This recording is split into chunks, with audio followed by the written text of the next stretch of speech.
Halo semua, perkenalkan nama aku Ica Bona Simbolon dari Universitas Pelita Harapan dengan NIM 0109 1220 014. Di sini, aku akan menjelaskan sebuah tugas instrumentasi laboratorium medik dengan judul elektroforesis.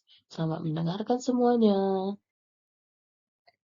Apa itu elektroforesis?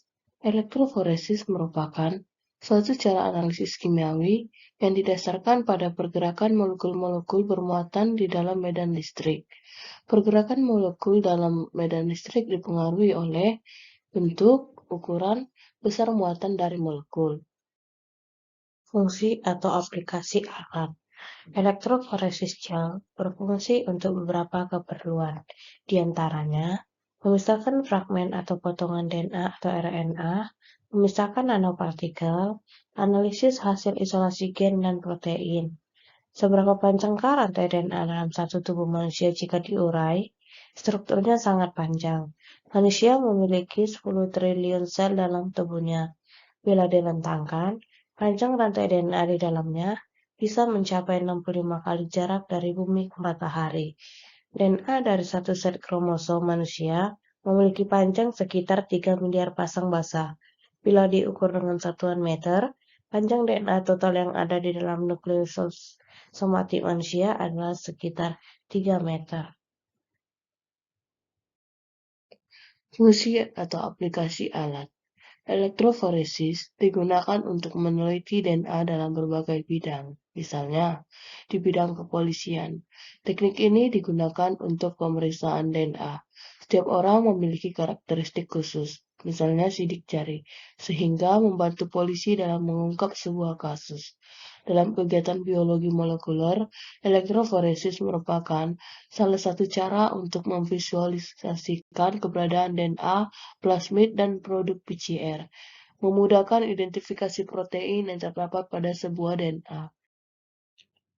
Prinsip kerja dari elektroforesis berdasarkan pergerakan partikel-partikel bermuatan negatif atau anion dalam halters DNA yang bergerak menuju kutub positif atau anoda, sedangkan partikel-partikel bermuatan positif atau kation akan bergerak menuju kutub negatif atau anoda.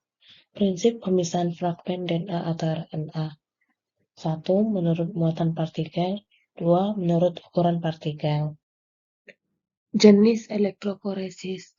Elektroforesis gel terbagi atas dua jenis, yakni DNA atau RNA dan protein. Kedua jenis tersebut memiliki beberapa jenis seperti di bawah ini. A. Elektroforesis DNA atau RNA terbagi menjadi elektroforesis gel agarose atau horizontal, elektroforesis gel poliakrilamida atau vertikal. B. Elektroforesis protein. Patch polyacrylamide gel elektroforesis. Sistem yang diterapkan dalam PEG ialah flatbed, red atau column, capillary, dan vertical slab.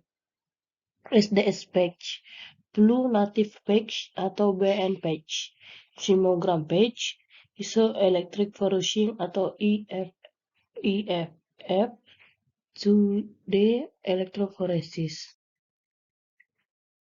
Alat, bahan, dan pengujian yang digunakan dalam elektroforesis.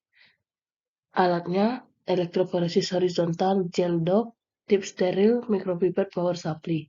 Bahannya, sampel hasil isolasi DNA TAE atau TBE, gel red, gel agarose, dan A leather loading day. Bagaimana cara kerja elektroforesis secara umum? Persiapan. 1. Seluruh molekul DNA telah memiliki jumlah muatan yang sama per massa.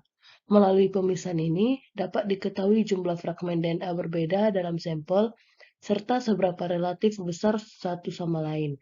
2. Sehubungan dengan itu, gel merupakan lempengan yang terbuat dari bahan seperti jelly. Lempengan tersebut berguna untuk pemisahan DNA dan terbuat pula dari polisakarida yang dikenal berbentuk agarose atau serpihan bubuk kering. 3. Saat agarose dipanaskan dalam air yang terdapat sedikit kandungan garam, lalu dibiarkan dingin, maka akan terbentuk gel padat yang cukup licin. Bahkan, di tingkat molekuler, gel ialah matriks molekul agarose yang disatukan oleh ikatan hidrogen Kemudian membentuk pori-pori kecil layaknya saringan atau filter. Pemilihan gel bergantung pada ukuran molekul yang akan dielektroforesis. Cara kerja elektroforesis gel. 1. Sampel DNA ditempatkan dalam kotak gel sebelum diletakkan di sumur. Ujung gel dengan sumur diposisikan ke arah elektroda negatif. Bagian ujung lainnya, tanpa sumur, ke arah fragmen DNA bermigrasi diarahkan ke elektroda positif. 2. Molekul bermuatan bergerak melalui gel saat arus listrik melewatinya, yang mana arus listrik dialirkan ke seluruh gel. Molekul bermigrasi menuju muatan berlawanan. Berikutnya, yang dimaksud migrasi yaitu pergerakan molekul. 3. Molekul yang lebih kecil bermigrasi lebih cepat serta bergerak lebih jauh dibandingkan fragmen lebih besar. Karena itu, molekul dipisahkan berdasarkan ukuran. 5. Fragmen DNA bermigrasi melalui gel saat daya dihidupkan dan gel mengalir, kemudian fragmen dipisahkan berdasarkan ukurannya. Fragmen yang berukuran besar berada di bagian atas gel, elektroda negatif tempat dimulainya. Sedangkan fragmen terkecil berada di dekat bagian bawah atau elektroda positif. 6. Setelah fragmen dipisahkan, gel dapat diperiksa dan dilihat ukuran pita yang ditemukan. Pita yaitu garis DNA yang terdefinisi dengan baik pada gel. Tiap pita berisi sejumlah besar fragmen DNA yang berukuran sama serta berjalan ke posisi yang sama. 7. Perbandingan pita dalam sampel dengan tangga DNA dapat diperkirakan ukurannya. Penggunaan fluoroscan dan pewarna memungkinkan DNA pada gel dapat dilihat secara mudah setelah dipisahkan. Hal ini akan muncul sebagai pita pada gel. Cara perawatan alat elektroforesis. 1. Letakkan gel ke dalam elektroforesis chamber. 2. Tuangkan larutan TBE 1 kali sampai gel terbenam. 3. Rentangkan parafilm. 4. Teteskan 1 microloading day dengan menggunakan mikropipet ke atas parafilm. Kemudian campurkan dengan 3 microliter DNA. Kemudian masukkan dengan hati-hati ke dalam mel atau sumur gel. Catat posisi dan urutan sampel. 6. Pasang tutup alat elektroforesis dan pasang katoda dan anoda pada power supply. 7. Nyalakan mesin elektroforesis dengan menekan tombol on. Selanjutnya, tekan Set Enter untuk mengatur voltage dan timer berdasarkan tingkat resolusi yang diinginkan. 9. Setelah selesai, ambil gel dan matikan mesin elektroforesis secara sempurna. Sekian penjelasan dari saya. Terima kasih.